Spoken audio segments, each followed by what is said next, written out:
la entrevista recibimos a un hombre con diversas aristas, intereses y especialidades. Psiquiatra, psicoanalista, hace más de 40 años estudia a fondo la salud mental de los chilenos. Autor de diversos libros, también es actor y docente de teatro. Hoy, en la entrevista, recibimos a León Cohen.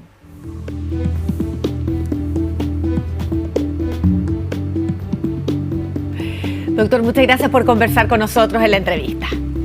Gracias por invitarme. Bueno, doctor, entre otras profesiones, porque además de doctor, es dramaturgo, actor. Actor más que dramaturgo. Y hace muy poquito hicieron las últimas funciones de la obra chilena que se ha presentado en más países del mundo durante 40 años. Tuvo presentaciones, La secreta obscenidad de cada día, y se despidieron de ella, o al menos eso es lo que declararon, que iban a ser las últimas funciones junto a Marco Antonio de la Parra. ¿Por qué? ¿Por qué terminar esta obra tan exitosa, al menos con su elenco original?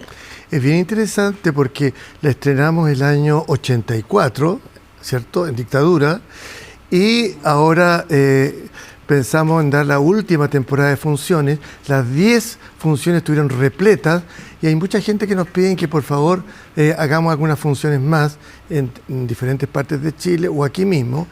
Y sobre todo hay una cosa que nos está convocando a hacer la obra de nuevo. ¿Qué pasó? De que en este momento Chile, ¿cierto?, se está destapando la secreta obscenidad nuestra.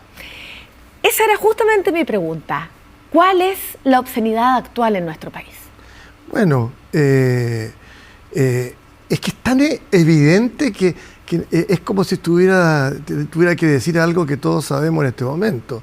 Lo que está pasando, por ejemplo, a nivel gubernamental con lo que ocurrió con Monsalve y todas estas acusaciones gravísimas, afectan no solamente lo que es la imagen política del gobierno, sino que también tiene un impacto en lo que es, de alguna manera, la experiencia psicológica de la población. Es decir, la sensación de que las autoridades más importantes a las cuales se les encomienda la seguridad de los ciudadanos transgreden de una manera estúpida, porque esa es la palabra, estúpida, en el sentido más... Y delictual.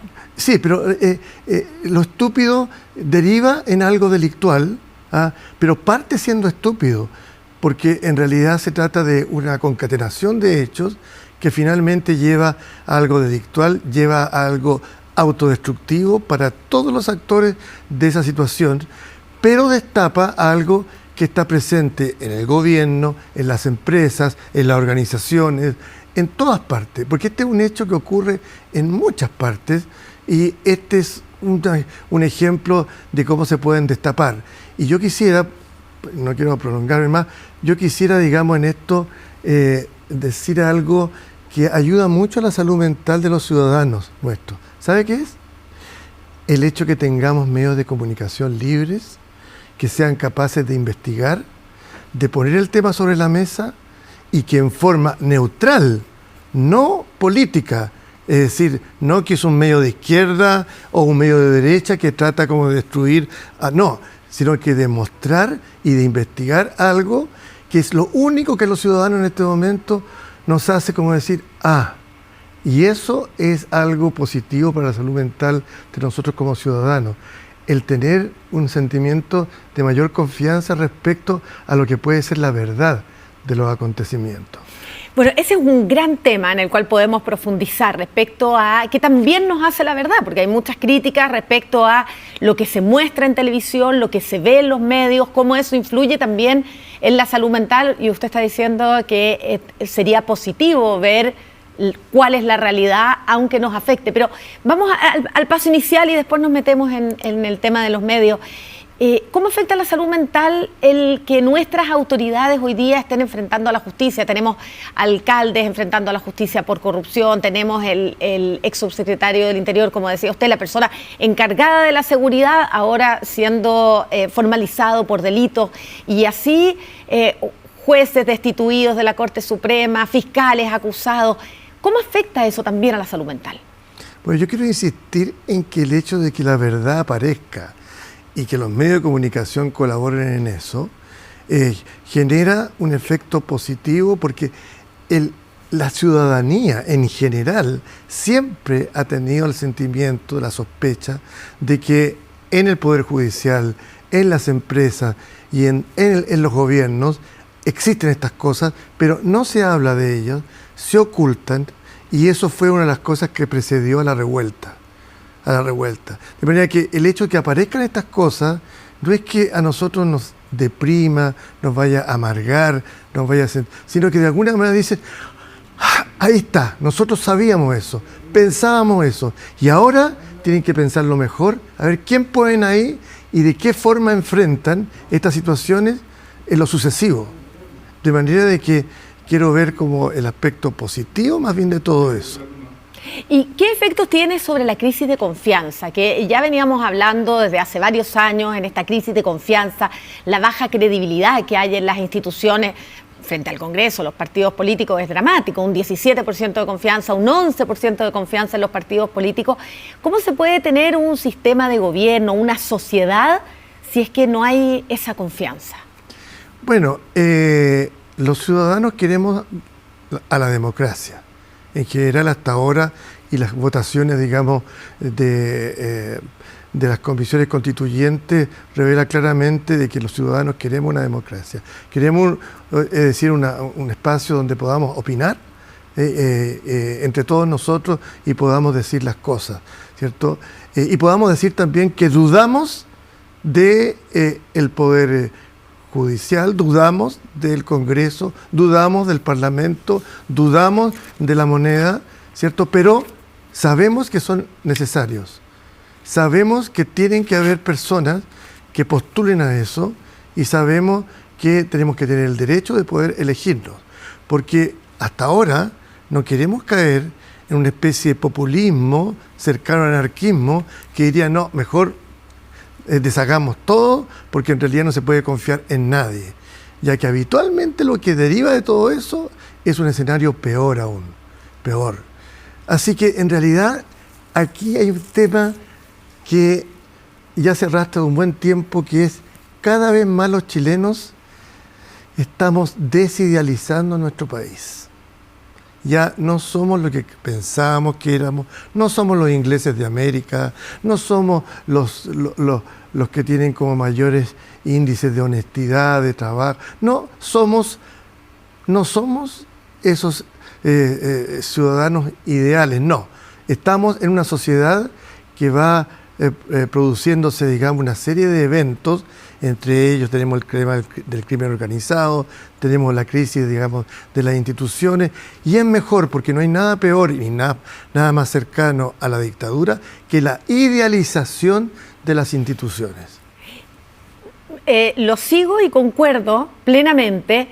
Esta salida de esta burbuja quizá en la que vivíamos pensando que en nuestro país no había corrupción, que en nuestro país era el más seguro de Latinoamérica, y nos damos cuenta que no es así. Es muy bueno enfrentar la verdad y saber cuál es la verdad, conocerla, pero duele y genera un remesón muy fuerte.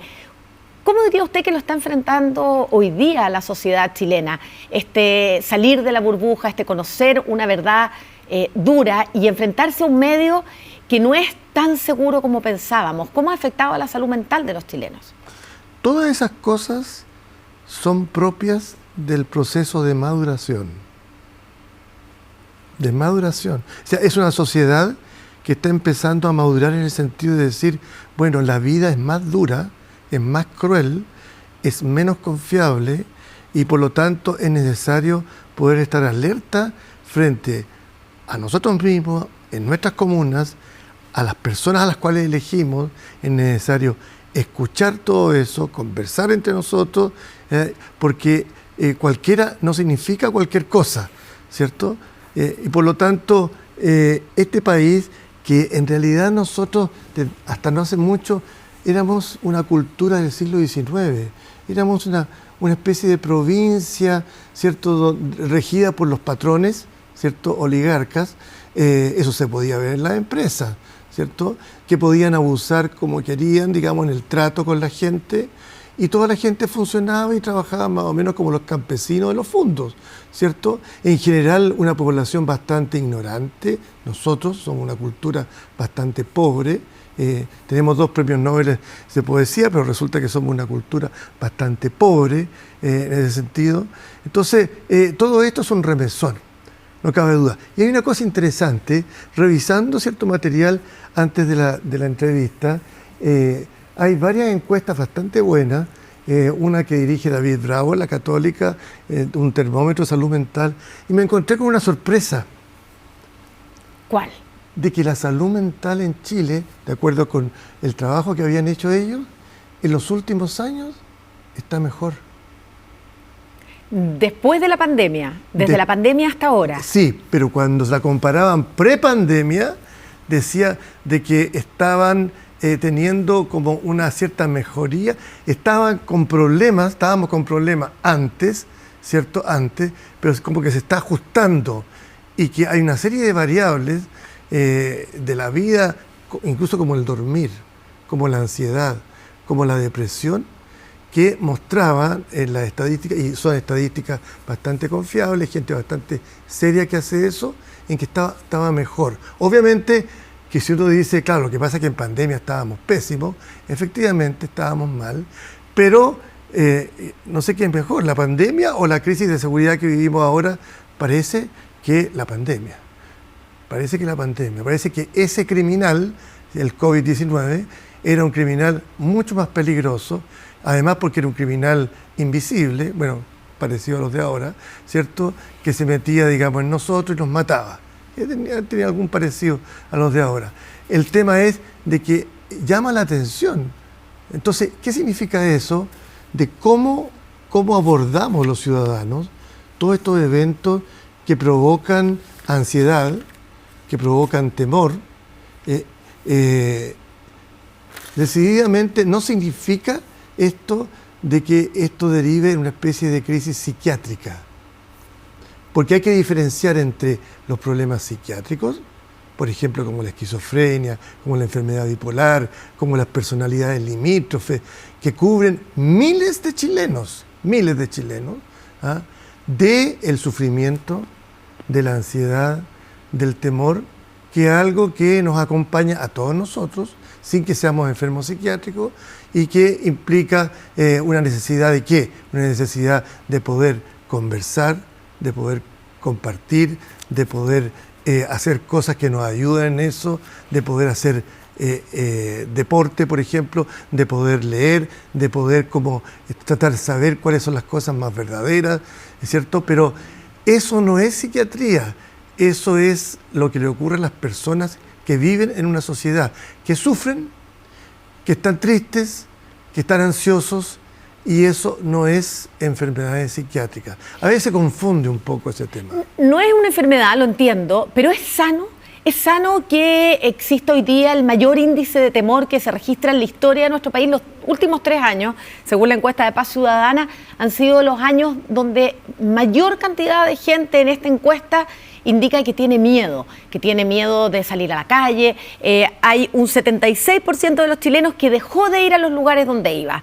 Un 75% de los chilenos dejó de salir a las horas en que habitualmente salía. Es decir, han tenido que cambiar su vida, modificar su vida por miedo a la delincuencia. No es una enfermedad, pero es sano. Es saludable, ya que es una adaptación. Si alguien llega y sale a las 11 de la noche o 12 de la noche, ¿cierto? Sin ningún tipo de temor, quiere decir que esa persona está enferma, porque en realidad no está dándose cuenta que hay una realidad que impone ciertos límites. Sí, impone ciertos límites. Y en ese sentido, el miedo es algo que es importante, no es un síntoma, no es una cosa que sea mala, es una cosa buena. La gente que tiene miedo en este momento está bien, porque está de acuerdo a la realidad. Ahora, ¿tiene una mirada no dramática usted respecto al miedo? No, pues al contrario, el miedo sirve de mucho. El miedo sirve a que yo, por ejemplo, no invite a una subordinada mía, ¿cierto?, a tomar pisco saco en un restaurante, porque eso me puede traer muchos problemas. Si eso me da miedo, no lo hago. Y si no lo hago, entonces evito una cuestión que puede ser catastrófica. Claro, pero otra cosa es sentir miedo en las actividades cotidianas, y se lo pregunto por la gran cantidad de gente que está teniendo ansiedad, usted mismo nombraba. La ansiedad es el miedo al futuro, el miedo a que algo malo me pueda pasar en las próximas horas, en los próximos días o en lo que viene de mi vida. Eso también provoca un estrés constante en la población. Yo no diría constante, yo diría de que uno tiene que tener más cuidado, estar un poco más alerta, ¿cierto? Hacer cambios indudablemente como en ciertas prácticas, y la verdad es que eso ha ocurrido no al punto en que uno diga o que hayan noticias de que hay una especie de quiebre económico de restaurantes, de espectáculos nocturnos. Si usted revisa los espectáculos nocturnos, está lleno. Las funciones nuestras, que terminaban a las 9:30 de la noche, estaba lleno. La gente salía y nunca escuchamos de que no podemos ir porque en realidad, claro, nosotros estábamos en el teatro ahí de la Finisterra en Pedro de Valdivia, pero dice, sí, pero en cualquier parte te pueden como, no sé, asaltar o algo así. La gente estaba ahí, estaba yendo igual, ¿no? Por supuesto, están con más cuidado, ¿cierto? Están con más precauciones, pero no significa algo constante que vaya como a destruir la vida de las personas, porque ahí sí pasaríamos a que se transformara en una enfermedad social. Por lo tanto, la mayor parte de muchos restaurantes están llenos, están llenos hasta tarde, en muchos lugares, incluso en sectores. Eso era mi pregunta, porque no en todos los sectores de la ciudad. La otra vez, perdón, ¿sí? La otra vez, yo que juego con mi ex compañero de la U Fútbol, ¿cierto? Tuvimos partido allá en Puente Alto. Tuvimos partido en Puente Alto. El partido empezaba como a las 7 y iba a terminar como a las 9 de la noche, cosas así. Había mucha gente en el estadio para ver a los exfutbolistas de la U jugar contra un equipo del lugar. Estaba el alcalde, incluso en ese momento, Ex Silva creo que se llama, no me acuerdo bien. Bueno, que salió religión. Bueno, el tema es de que había mucha gente, habían muchos autos, habían muchas familias con niños ahí en Puente Alto y eran como las 9:30 de la noche. Y uno dice, bueno, pero ¿qué pasa aquí? Porque aquí podría haber. Después, cuando yo me fui, ¿cierto? Las calles llenas de autos para todos lados. En ningún momento me encontré ni con vehículos policiales, ni con un evento, alguna cosa que pudiera decir, chuta, qué peligroso acá, esto y este otro. No ocurría eso. Entonces, claro, uno tiene que tener cuidado, tiene que valorizar el miedo, tiene que ser precavido, pero el problema de salud mental se convierte cuando eso se convierte en algo persecutorio que inmoviliza la vida de los ciudadanos. Claro, solo puntualizar en esta conversación que es real que hay numerosos lugares donde se puede hacer una vida social, nocturna, relativa, pero también hay otros que son lugares bien peligrosos y hay gente que vive una realidad cotidiana de no poder salir de su casa después de las 7 o 8 de la noche. Esto, claro, probablemente no en las avenidas principales de las comunas que podemos recorrer, pero sí hay poblaciones, condominios que han sido tomados por el narcotráfico. Hay una realidad muy amenazante para un número importante de chilenos. Así es, y eso no es nuevo. Digamos, los temas, digamos, de poblaciones atrapadas por delincuencia, un tema muy antiguo. Lo que pasa es que se ha ido como convirtiendo ahora en el crimen organizado y en el tema de la droga, pero eso no es muy antiguo. Es decir, yo me acuerdo en los años 70 que habían algunas poblaciones que eran poblaciones típicas en las que era muy peligroso entrar. Eso no es un tema nuevo. Lo que sí habla cada vez más de la manera como el gobierno, las autoridades y la gente encargada de estos temas los enfrenta. Para mí hay una palabra que es clave, que es mucho más clave que cantidad de metralletas, cantidad de automóviles blindados, ¿cierto? La palabra clave para mí es inteligencia. Esa es la palabra clave. Y ¿inteligencia en el sentido de la investigación policial o inteligencia en la manera que tienen las autoridades de abordar los problemas? todo eso, porque todo eso es inteligencia. Es decir, uno, ya que estamos llenos como de películas en Netflix respecto a estos temas, ¿ah? Resulta de que uno nos dice, pero ¿cómo es posible si no somos, la ciudad de Santiago es grande, ¿cierto?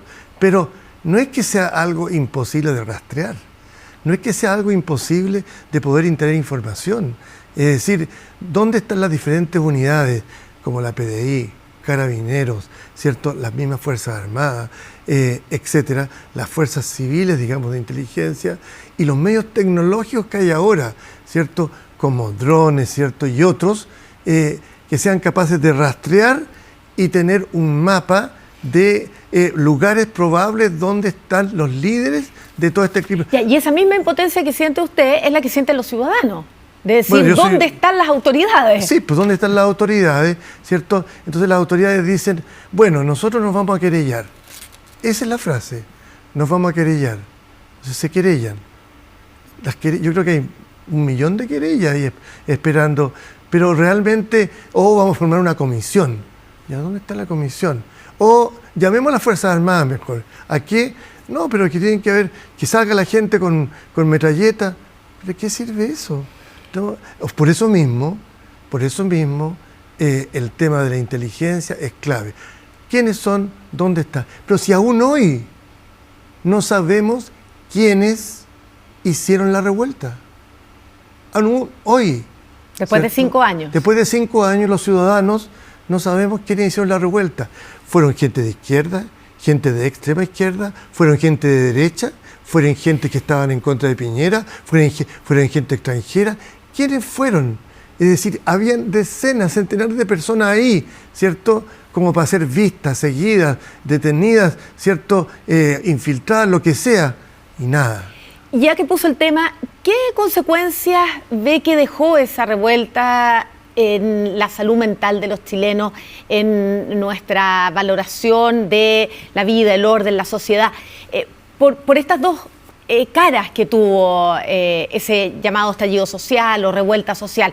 Uno, toda la violencia que se vivió, la destrucción, y también la marcha del millón, esta esperanza de un Chile que entregara nuevas oportunidades, más justicia, y finalmente todo un proceso de convención constituyente fallida.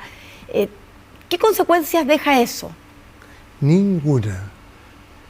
La revuelta, aquí en Chile somos bien especiales, la revuelta fue bien organizada en torno a Plaza Italia, con instrucciones de no llegar a la dehesa, ni más allá en Vitacura, ni nada, nunca llegó más allá. ¿Fue planificado, cree usted eso? Bueno, pero sí, digamos, fue brillante. Es decir, no es cosa de llegar con un fosforito y prenderle fuego a no sé cuántas estaciones de metro.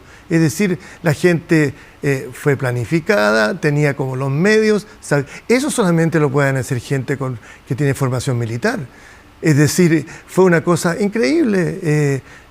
Yo realmente la revuelta como esa, no sé quién la hizo, ¿cierto? Lo que es claro, que claramente la hizo poniendo como límites, ¿cierto? No más allá de Vitacura para arriba, que no pasó nada ahí, ¿cierto? Y en ciertos sectores de Santiago no pasó nada. La pobre gente que estuvo en torno a Plaza Italia, es decir, uno de los lugares más queridos por los ciudadanos, ¿cierto? La Fuente Alemana, ¿cierto? Atacada, por ponerlo, lo digo con cierto sentido como de humor, ¿no?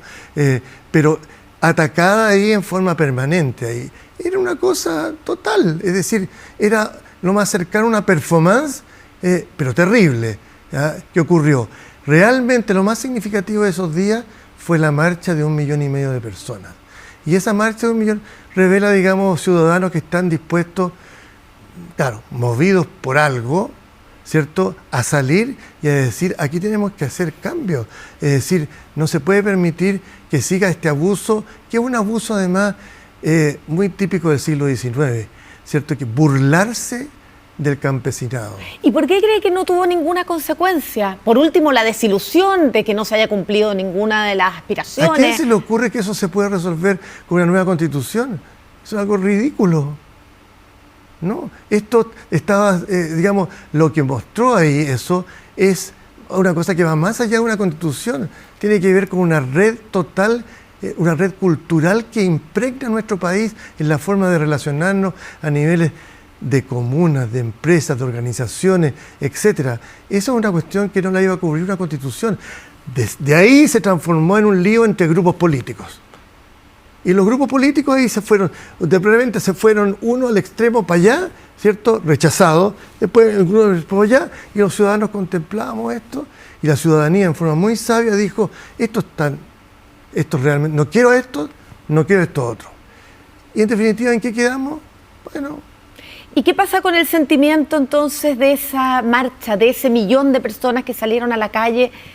¿Dónde está ese sentimiento hoy día? ¿Dónde está esa necesidad que se expresó tan fuertemente? Ahí está en todos, porque eso, 1,5 millones representa a todos nosotros que somos ciudadanos, que no estamos por el vandalismo, por la destrucción, sino que estamos efectivamente por hacer un cambio en la forma como nos relacionamos como chilenos. Y resulta de que eso todavía está ahí. Eso no lo toma el gobierno de Boris, no lo toma. Ellos toman alguna idea y ahora están pero con una dificultad y con un problema enorme, que es que han perdido totalmente su identidad. ¿Se corre el riesgo de que vuelva a estallar? No, porque yo creo que, o sea, no sé, habría que preguntarle a los que la armaron, ¿cierto? Si están dispuestos como a... Pero como movimiento social, como sigue latente y usted dice las autoridades no lo toman, ¿qué hacemos con todas esas aspiraciones, esos sentimientos, esas necesidades que se manifestaron tan fuertemente y que no han sido todavía canalizadas? Desgraciadamente, los ciudadanos, y aquí hablo hacia la izquierda o hacia la derecha, es desilusionante ver en el Congreso gente de tan bajo nivel en sus discusiones, en la forma de plantear las cosas, en la forma de relacionarse entre sí.